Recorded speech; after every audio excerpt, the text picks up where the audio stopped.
అందు ప్రేమైన సహోదరి సహోదరులకు యేసుక్రీస్తు నామములో శుభములు. దేవుని యొక్క మహిమ మీ మీద ప్రకాశించునుగాక. ఈరోజు దేవుడు మనకిచ్చిన మాట రాజులు 2వ గ్రంథము 8వ అధ్యాయము 4వ వచనం.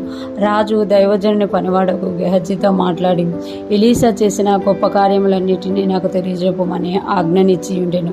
ఈ మాటలు మనము రాజుల గ్రంథంలో చూస్తున్నాము. ఇక్కడ మనం చూస్తే రాజు అంటే యూదా ప్రాంతాన్ని పరిపాలిస్తున్న రాజు దైవజనుని పనివాడగు, అంటే దైవజనుడు ఎవరంటే ఎలీషా అనమాట. ఎలీషా పనివాడగు గెహజీతో మాట్లాడి, అంటే ఇక్కడ మనం చూసుకుంటే ఆ దేశాన్ని పరిపాలిస్తున్న రాజు దైవజనుని ఎలీషా యొక్క పనివాడగు గెహజీతో మాట్లాడి ఎలీషా చేసిన గొప్ప కార్యములన్నిటినీ నాకు తెలియజెప్పమని ఆజ్ఞనిచ్చి ఉండేనట. అంటే ఎలీషా ఏమేమి చేశారు, ఏ కార్యాలు చేశారు, ఏ అద్భుతాలు చేశారు, ఆయన ఏం గొప్ప కార్యాలు చేశారు, దేవుని యొక్క నామంలో ఆయన ఏం చేశారో అవన్నీ నాకు తెలియజెప్పని ఆజ్ఞ ఇచ్చి ఉండేనమాట. ఇక్కడ మనం చూసుకుంటే గెహజీ విషయంలో మనం చూసుకుంటే గెహజీ ఎలీషా యొక్క శిష్యుడిగా ఉన్నట్టు మనం చూడగలమట. ఆయన శిష్యుడిగా ఉన్నప్పుడు నయమాను దగ్గర ఆయన సొమ్మును ఆశించినప్పుడు ఆ నయమాను యొక్క కుష్టును పొందుకొని బయటికి వచ్చేసినట్టుగా మనము చూడగలమట.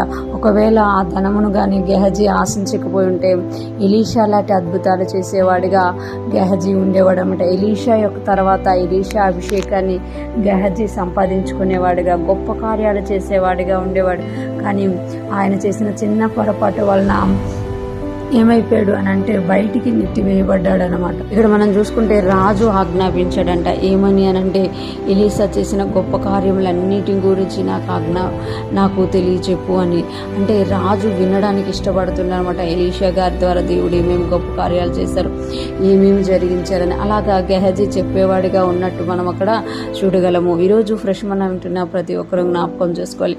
దేవుడు మనల్ని పిలిచిన పిలుపును, మనకిచ్చిన గొప్ప వాటిని మనం చూసుకోకుండా ఈ లోకంలో ఉన్న వాటి కొరకు వెళ్ళిపోతే గెహజీలాగే మనము దేవుని కార్యాలని వివరించే వారిగా ఉంటాం, కానీ దేవుని కార్యాలని చేసేవారిగా మనము ఉన్నమాట. గెహజీ దేవుని కార్యాలు చేసేవాడిగా, గెహజీ గురించి ఇంకొకరు చెప్పుకునేవారిగా గెహజీ ఉండాల్సి ఉంటుండగా గెహజీ చేసిన చిన్న పొరపాటు వలన, ఆ యొక్క ధనమును ఆశించడం వలన ఏమైపోయింది అని అంటే నయమాను యొక్క కుష్టు గెహజీ తరాలకి రావడమే కాకుండా అద్భుతాలు చేసే శక్తిని కోల్పోయి అద్భుతాల గురించి మాట్లాడుకునేవాడిగా మిగిలిపోయాడు అనమాట. ఎలీషా గారు ఏమేమి చేశారో అవి రాజుకు తెలియచెప్పే ఉద్యోగంలో చేరిపోయాడు అనమాట.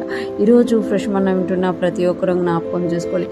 దేవుడు మన పట్ల ఏ ఆలోచన కలిగి ఉన్నాడు, ఎందు నిమిత్తం మనల్ని పిలిచాడో దానిలో మనము కరెక్ట్గా నిలబడదుము కాక దేవుడు చేయబో గొప్ప కార్యాలు మన ద్వారా జరగాలి అని అంటే మనం దేవుడు చెప్పినట్టుగా చేయాలి. లేదు ఈ లోకపరంగా మనం ఏది ఆశించినా కూడా అది మనల్ని దేవుని యొక్క కార్యముల్లో నుండి, దేవుని యొక్క పిలుపులో నుండి పక్కకు తీసేయడమే కాకుండా వాటిని చెప్పేవారిగా మిగిలిపోతాం అన్నమాట.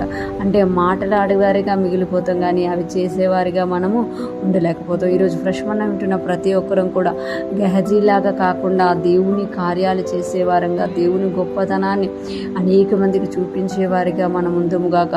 అటువంటి అభిషేకం మన మీద ఏలుబడి చేయునుగాక. ఆమేన్.